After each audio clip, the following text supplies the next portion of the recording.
Voluntary action is a topic which has often seemed right at the very edge of science, almost inaccessible to scientific inquiry. And I'd like to talk about some ways that we might begin to study scientifically this really important aspect of who we are and of our individual autonomy.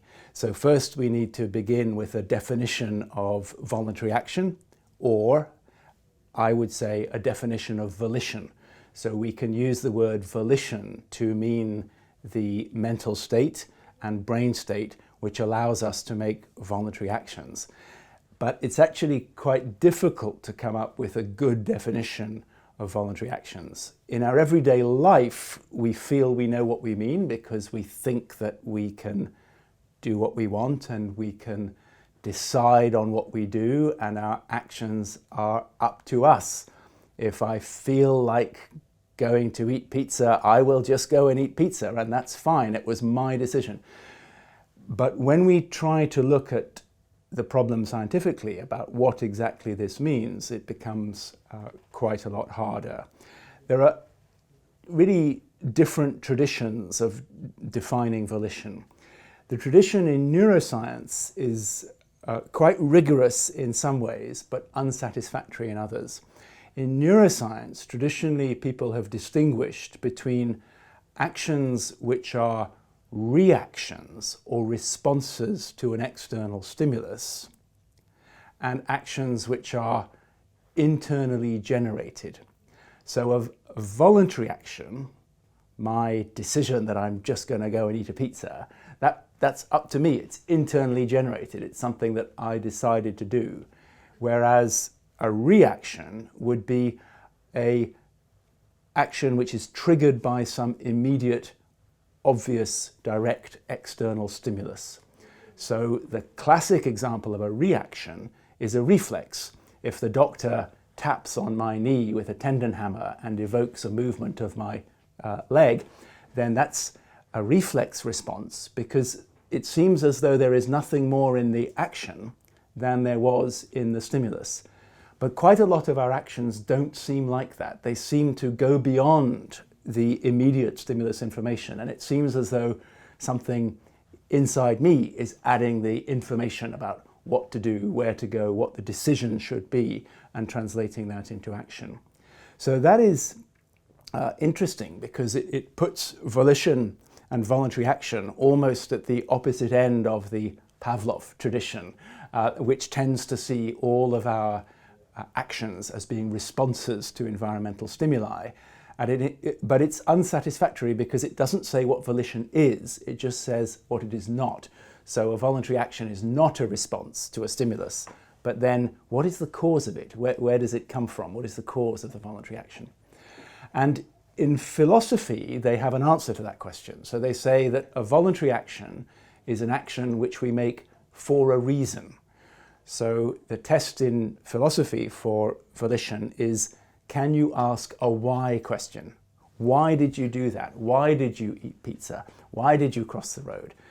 And that's quite tricky for us to study in the laboratory. It's quite tricky for us to generate the reasons for autonomous action in a laboratory setting. Because in a laboratory, we can give people a motivation to act. So for example, we can say, would you rather press this button and earn £1 or press this button and earn £2? But somehow that doesn't seem to be very voluntary because everybody is going to choose the button that gets them £2. And it seems as though actually it's the stimulus, it's the association with the value which is driving the action. So it's very, very tricky to think of situations which allow us to test this up to me quality in the laboratory. And that has been the tricky point about the history of studying volition scientifically. And the field really developed largely by finding new ways to measure the processes in the brain that occur when we do make decisions that are up to us. And it has not had so much success in trying to engineer or control the different ways that we can manipulate the situation and get people to make voluntary decisions. In 1965, Kornhuber and Dieker in Freiburg in Germany were able to record a potential, an electrical activity, by placing electrodes on the scalp. And they found that before a voluntary action, there was a reliable increase, gradual increase in brain activity, which they called the readiness potential, or Bereitschaftspotential, because they were working in German. And this activity seemed to come from the frontal areas of the brain, just in front of the motor cortex, which we actually use to move. And it seemed to build up a gradual electrical potential around a second or so before the person made a voluntary action. So the instruction that they gave to their participants was, press a button whenever you feel like it. Not when I tell you, but when you want to. So that is a quite strange instruction, which people sometimes find quite hard to understand. But let's imagine that they just occasionally make an action without any stimulus telling them to do so.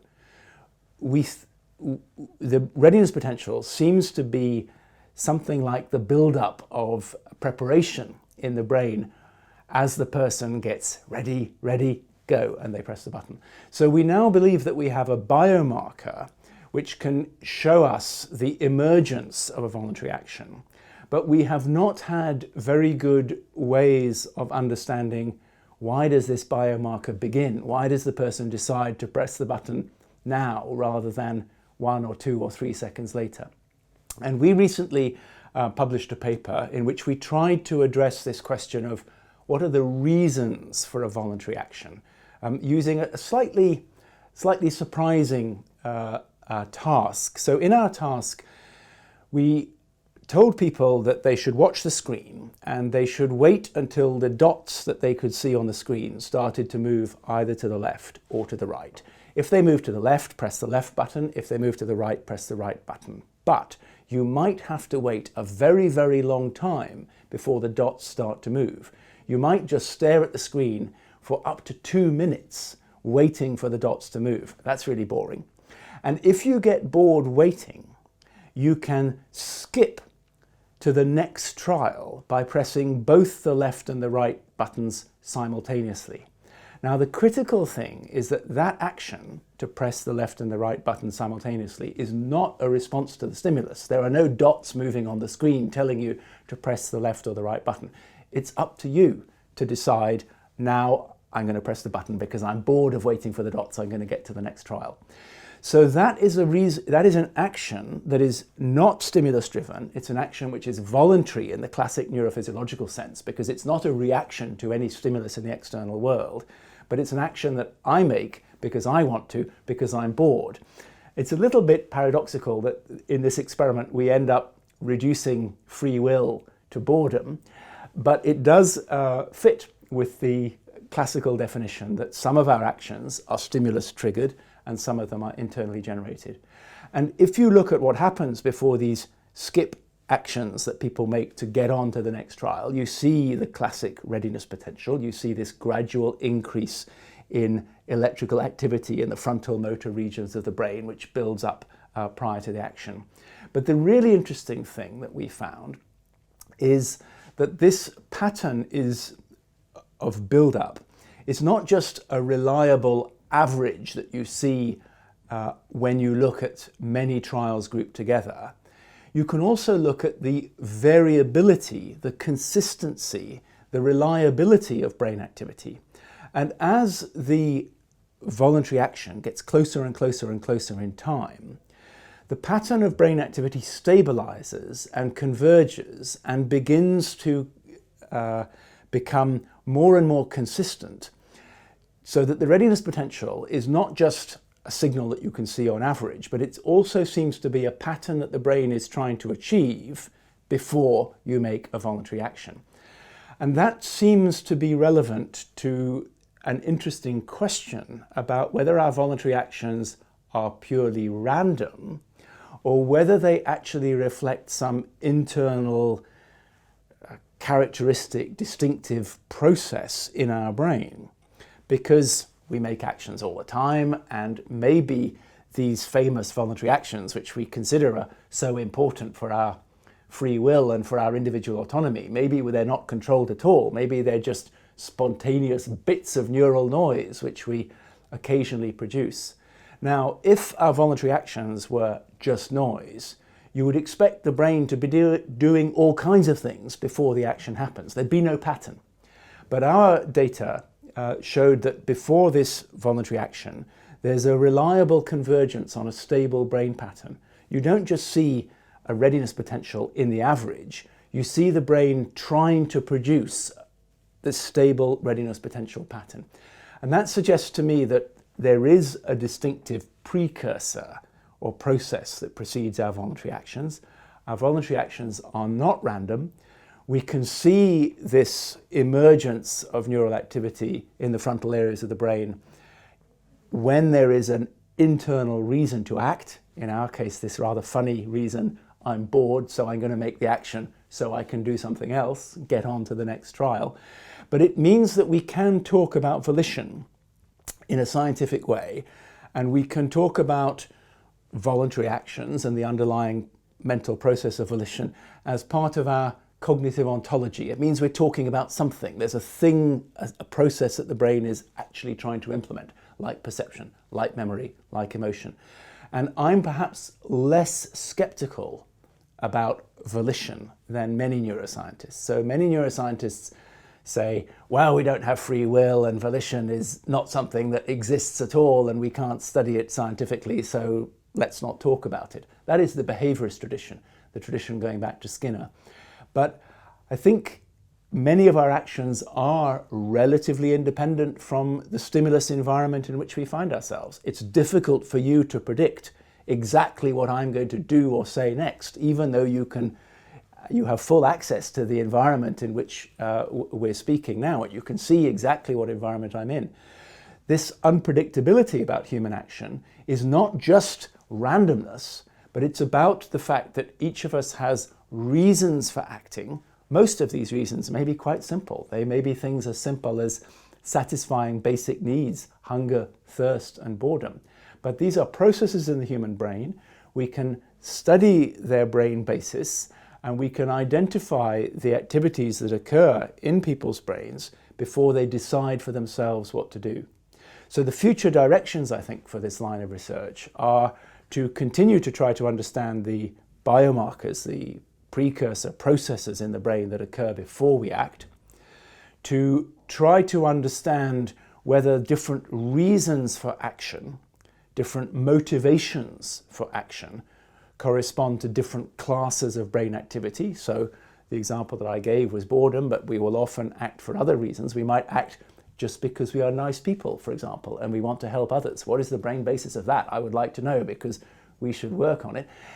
But also I think it will be important to understand when, during this precursor process that prepares our voluntary action and triggers our movement, when do we actually become conscious of what we're about to do?